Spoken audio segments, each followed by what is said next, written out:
नमस्कार दोस्तों, स्वागत है आपका भक्ति दर्शन चैनल में। राधे राधे। करें छप्पर फाड़कर होगी धन वर्षा। भक्तों, आज के इस वीडियो में हम जानेंगे कि वट सावित्री व्रत 2026 में कब रखा जाएगा, 15 या 16 मई, और इसकी पूजा का शुभ मुहूर्त क्या है, पूजा विधि क्या रहने वाली है, और इस दिन आपको क्या खाना चाहिए एवं क्या नहीं खाना चाहिए, कौन सी चीज जो हमें दान में देनी चाहिए और कौन सी चीजें जिसका दान हमें वट सावित्री पूजा के दिन भूल से भी नहीं करना चाहिए। साथ ही भक्तों, इस वीडियो में हम जानेंगे कि वह कौन सी वह 3 महिलाएं हैं जिन्हें वट सावित्री पूजा का व्रत गलती से भी नहीं रखना चाहिए, और यह भी जानेंगे कि वट सावित्री की पूजा आपको कैसे करनी है। पहली बार यदि आप व्रत रख रहे हैं तो क्या क्या सावधानियां आपको इस दौरान बरतनी चाहिए, एवं वट सावित्री पूजा के दिन आपको कौन सी विधि से पूजा करनी है एवं दिन पूजा करनी है, पूजा का शुभ मुहूर्त क्या रहेगा, पूजा विधि क्या रहेगी, ये समस्त जानकारी आज हम आपको इस छोटी सी वीडियो के माध्यम से बताने जा रहे हैं। इसलिए भक्तों, वीडियो के अंत तक बने रहें और वीडियो को पूरा ही देखा करें, तभी आपको संपूर्ण जानकारी प्राप्त होगी। जी हाँ भक्तों, वट सावित्री व्रत के दिन चाहे कुछ करना या ना करना, लेकिन ये एक छोटा सा दान जरूर से करना, इससे अखंड लक्ष्य और सौभाग्य की प्राप्ति होगी। इसी के साथ भक्तों, आज की वीडियो बहुत ही महत्वपूर्ण है, तो इस वीडियो को शुरू से लेकर अंत तक जरूर देख लेना, और आप सुहागन महिलाओं तक जरूर से शेयर कर दीजिएगा, क्योंकि वट सावित्री का व्रत शादीशुदा महिलाओं के लिए ही है। तो भक्तों, चलिए वीडियो में आगे बढ़ते हैं। और उससे पहले यदि आप भी अपने जीवन में भगवान विष्णु और माता लक्ष्मी की असीम कृपा, उनका आशीर्वाद प्राप्त करना चाहते हैं, तो वीडियो को लाइक करें, चैनल को सब्सक्राइब करें और कमेंट बॉक्स में अपने पति की लंबी आयु के लिए जय मां सावित्री जरूर लिख दें। तो भक्तों, वट सावित्री व्रत हिंदू धर्म का एक प्रमुख त्योहार है, जो कि साल में एक ही बार आता है।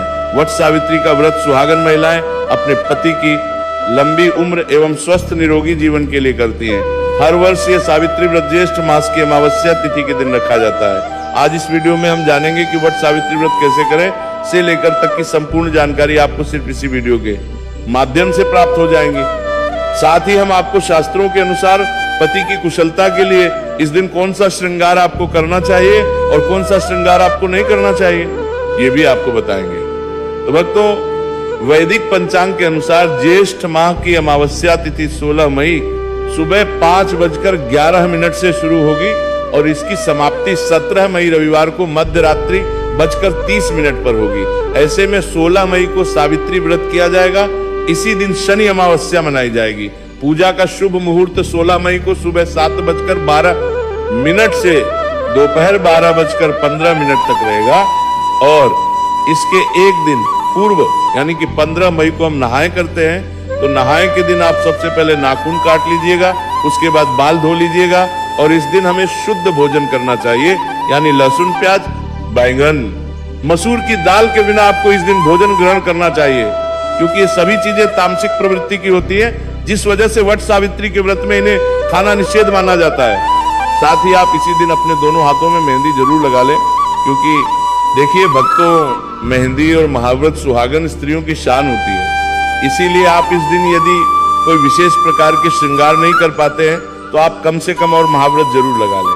और अगर आपके घर में वट सावित्री व्रत के दिन बनाने की परंपरा है, तो आप नहाए खाए के दिन ही बना लें, और उसके अगले दिन हम व्रत रखेंगे। तो व्रत के दिन आप लोग सुबह जल्दी उठ जाइएगा, सुबह जल्दी उठकर आप स्नान कर लीजिएगा, और इस दिन हमें लाल पीला वस्त्र पहनकर ही पूजा करनी चाहिए। तो आपके पास नई साड़ी है तो आप लोग नई साड़ी पहन करनी चाहिए, लीजिएगा। या आप अगर शादी का जो भी साड़ी है पहनना चाहती है तो वो भी बन सकती है। और चूड़ी आप लोग एक डिब्बा नया जरूर खरीद लीजिएगा। साड़ी आप पहले वाली है तो भी पहन सकती है, लेकिन चूड़ी आप अपने लिए एक नया जरूर से ले लीजिएगा, और उस दिन 16 श्रृंगार किया जाता है।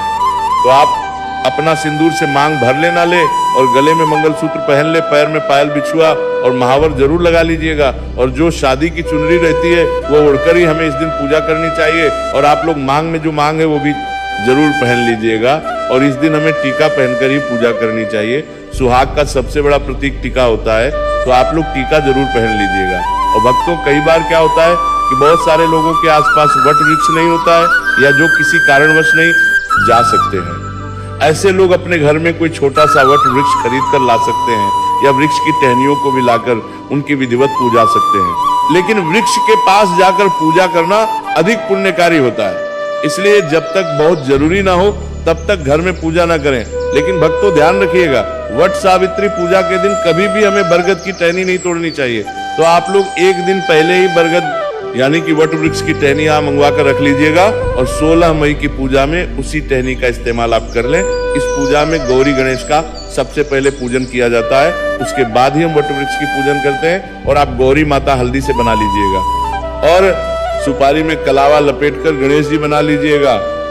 अब आप एक लाल कपड़ा ले लीजिएगा, उसके बाद ही पूजन करते हैं। फिर चावल के आटे में थोड़ा सा हल्दी मिक्स करके हमें अपन बना लेना चाहिए। वट वृक्ष में लगाने के लिए और श्रृंगार की सामग्री भी चढ़ाई जाती है, तो आप अपने लिए भी चढ़ा लीजिएगा और कुछ श्रृंगार की सामग्री हमें दान भी करनी चाहिए। और इस दिन जो भी मौसमी फल है वही प्रसाद में चढ़ाया जाता है, जैसे कि तरबूज, खरबूज, पपीता, अंगूर, आम, जो कुछ भी आपके उधर मौसमी फल अभी उपलब्ध हो उस फल को आप जरूर चढ़ाएं। और फिर वट वृक्ष को आपको हवा जरूर करना है, यानी कि आप बांस से निर्मित पंखे से वट वृक्ष जी को हवा जरूर कर दें। एक पंखा से आप अपने पति को हवा करती हैं और दूसरा पंखा दान किया जाता है तो 2 पंखे की जरूरत होती है। और पूजा पाठ करने के बाद हम परिक्रमा करते हैं, तो परिक्रमा करने के लिए आपके पास अगर कच्चा सूत है तो वो ले लीजिएगा, अगर कच्चा सूत नहीं तो आप मौली धागा से भी परिक्रमा कर सकते हैं।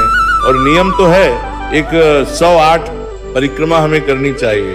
अगर 108 आप करने में सक्षम है तो 108 कीजिएगा, नहीं तो आप अपनी शक्ति अनुसार 7 या 11 या 21 या 51 बार भी परिक्रमा कर सकते हैं। और परिक्रमा करते समय आप लोग ध्यान दीजिएगा, अगर आपका धागा मान लीजिए खत्म हो जाए या फिर टूट जाए, फिर भी आपको परिक्रमा रोकना नहीं है। धागा खत्म हो जाए तो आप वही धागे को बांध के करते रहें। और परिक्रमा करने के लिए आप अपने हाथ में चना ले लीजिएगा और एक पैकेट हमें सिंदूर ले लेना है, चना गिन कर लीजिएगा, क्योंकि परिक्रमा करते समय हम भूल जाते हैं कि हम कितनी बार परिक्रमा किए हैं। इसीलिए आप लोग चना ले लीजिएगा और सिंदूर ले लीजिएगा वट वृक्ष में लगाने के लिए। और सुहाग की सामग्री हमें जरूर चढ़ाना चाहिए, तो आप सुहाग की सामग्री में चूड़ी, सिंदूर, बिंदी ये भी चढ़ा सकते हैं। और मान लीजिए 16 श्रृंगार की सामग्री चढ़ाना है तो वह भी चढ़ा सकते हैं। और कुछ ना कुछ आप लोग दान करने के लिए भी जरूर चढ़ाएगा। आपको पूजा कर लेनी है। पूजा करने के बाद इस दिन पति का पूजन भी किया जाता है, तो आप लोग जब पूजा कर लीजिएगा, घर आइएगा, उसके बाद आप सभी पति का पूजन कीजिएगा।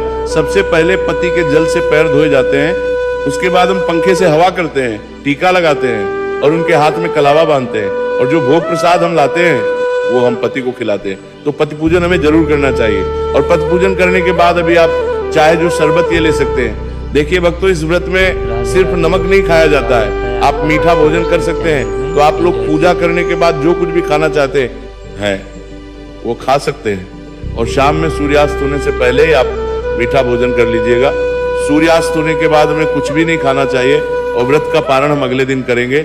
और इस वट सावित्री व्रत 16 मई शनिवार को है और नहाए खाए 15 मई शुक्रवार को है। और व्रत का पारण हम 17 मई दिन रविवार को करेंगे।